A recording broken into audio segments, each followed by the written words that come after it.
Eu me chamo Carlos Henrique Alves da Silva. Meu nome é Adailza Silva. Eu estou há 33 anos na Igreja Universal. Eu tenho 25 anos de pastor. Olha, eu me recordo que no dia 11 de julho, nós subimos ao altar, eu e minha esposa, para cumprirmos o nosso voto, o nosso sacrifício da campanha do Val de Jaboque. No dia 15 de julho, eu fui diagnosticado com o Covid-19.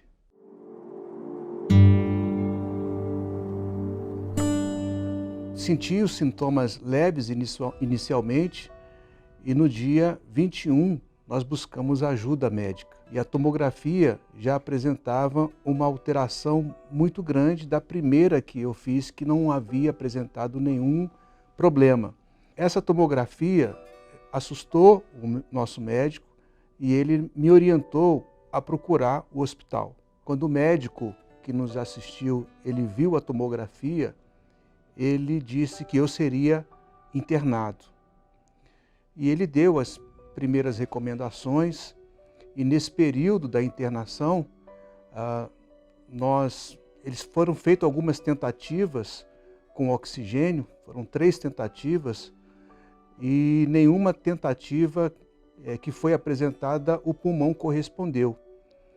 E aí eu precisei ser encaminhado para a CTI. Eu fui colocado na maca e eu me recordo que eu fiz o mesmo caminho de uma pessoa que em outro momento eu havia visto essa pessoa no corredor do hospital, sedada, com Covid-19.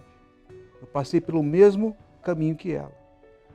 E me veio à memória esta pessoa, que infelizmente ela veio a falecer de Covid-19. Ela não suportou. A partir daí eu já não lembro mais de nada.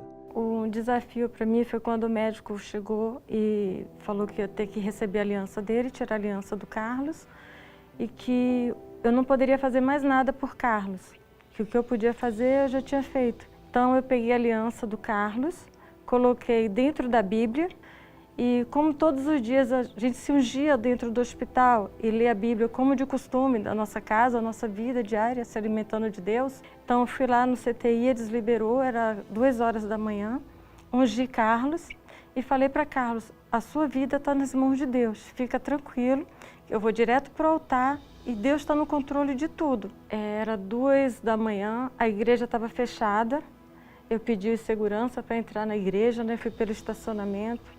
Entrei, fui direto para o altar, estava o trono lá no altar. Aparentemente era como se eu estivesse sozinha ali na igreja, mas em nenhum momento eu me senti sozinha. E nesse momento eu só pensava numa coisa, a nossa vida não está fundamentada na areia, a nossa vida está fundamentada na rocha. E eu abraçava a Bíblia e falava para Deus, a nossa vida está fundamentada na rocha. Eu não tinha ideia de nada do que estava acontecendo, não tinha ideia da gravidade, de nada do que estava acontecendo, porque nós já estávamos 2 dias internados, mas nós já estávamos já uns 8 dias fazendo o tratamento em casa, no protocolo. Nós estávamos vivendo a campanha do Val de Jaboque e eu pensava muito em Jacó, porque Jacó ficou sozinho, né? Mas tivemos uma luta separada, né? Ele lá e eu aqui. Foram 7 dias que eu fiquei sem comer, eu não tinha fome, então eu só conseguia beber água, eu não conseguia comer. Mas não conseguia comer porque eu estava angustiada, depressiva, nada disso. Todo dia se deparando com uma notícia pior, olha, vai ter que ser entubado. Tudo bem, a vida dele está nas mãos de Deus, doutor faz o que tiver que ser feito. Vai ter que plumar teu esposo, porque o pulmão dele, a parte de cima, não está reagindo. Então, vou ter que colocar ele de bruço para a parte de trás reagir. Olha, tentamos o antibiótico, não deu certo, porque teu esposo pegou infecção secundária. Quer dizer, era uma notícia atrás da outra. Quando eu entrei, o médico passou para a psicóloga, né? Ela já me preparou para a cena que eu ia ver lá dentro do CTI. E quando eu cheguei do CTI a primeira vez, quando eu cheguei do hospital, a primeira coisa que eu fiz foi peguei a aliança dele e deixei a Bíblia aberta no Salmo 91. aquele que habita no esconderijo do Altíssimo. No Salmo 70, que o bispo estava lendo com a gente, né? Apressa-te, ó Deus, em nos socorrer, eu coloquei a gravata do Carlos. E eu falava para Deus no nosso quarto, meu Deus, aqui está a aliança que o teu servo tem comigo e aqui está a aliança dele com o Senhor. A vida dele é do Senhor, é a serviço do Senhor. Então a minha preocupação não era trazer o Carlos curado para mim, não era trazer o meu marido de volta para casa, era o meu marido estar nas mãos de Deus.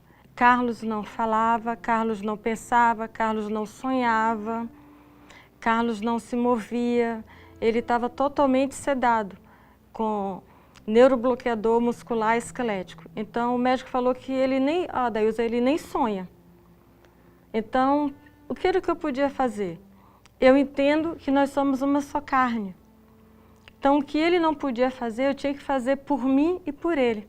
Em casa, eu ouvia a palavra de Deus, eu lia a palavra de Deus, eu ouvia as mensagens do Bispo Macedo, eu bebia água consagrada, participava da oração com o Bispo Macedo, com o Bispo Júlio, colocava a cadeira do lado da cama, do lado onde ele deita.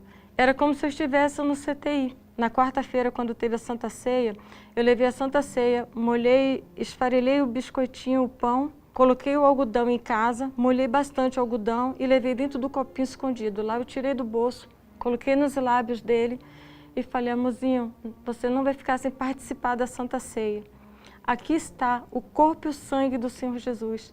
Sinta o cheiro, a fragrância da Santa Ceia. Aí passava nas narinas dele, molhava os lábios dele e falava, nossa vitória foi decidida na cruz do Calvário. Fica tranquilo, já deu tudo certo.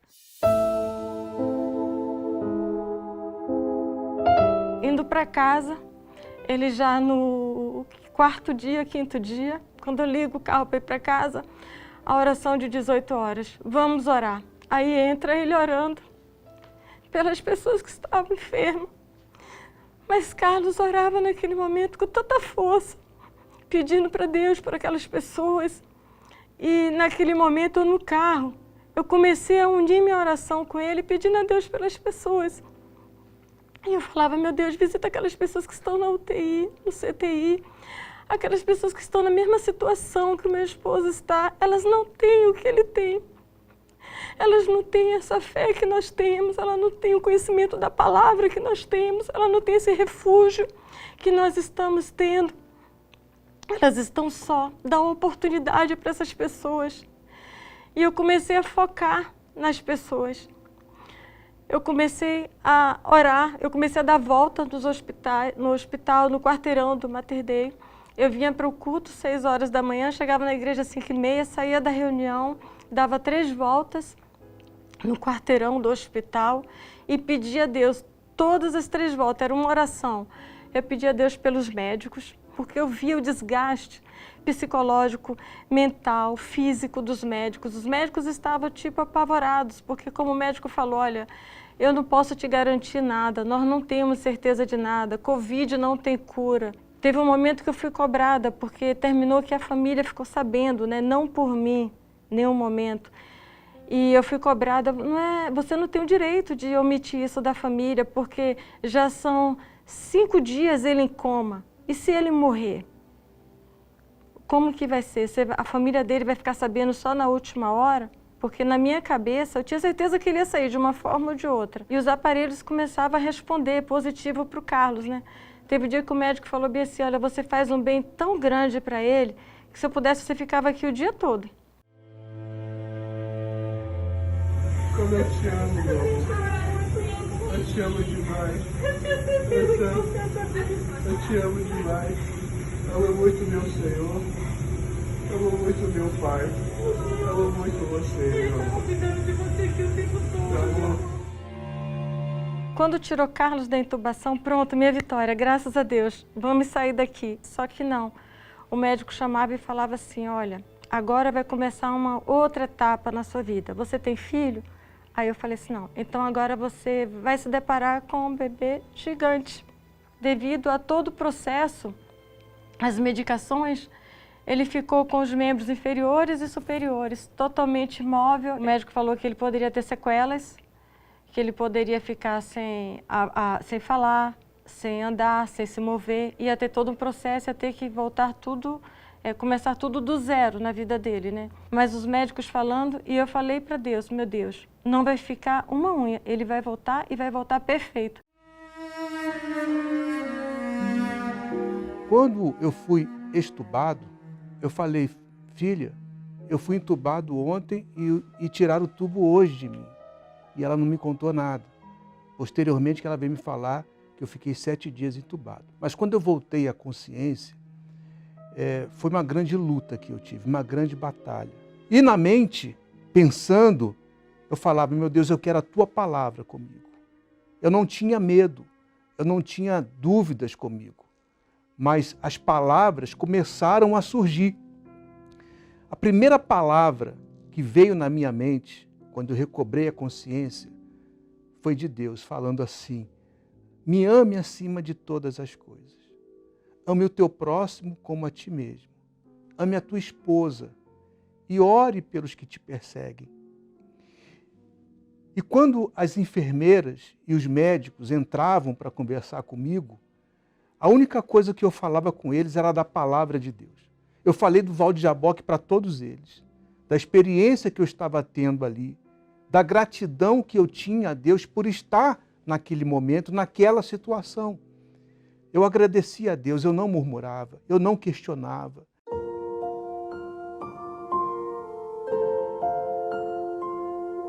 Eu fiquei 7 dias entubado, 12 dias no CTI. Nesses 5 dias de consciência no CTI, a minha esposa levava constantemente o fone para que eu pudesse acompanhar a pregação do Bispo Macedo, a reunião de pastores que eu não perdi, mesmo em coma e entubado, e depois, mais 10 dias, no quarto do hospital, eu não perdia a palavra do Bispo. E no dia 4, na campanha do Val de Jaboque, foi o dia que eu recebi alta do CTI.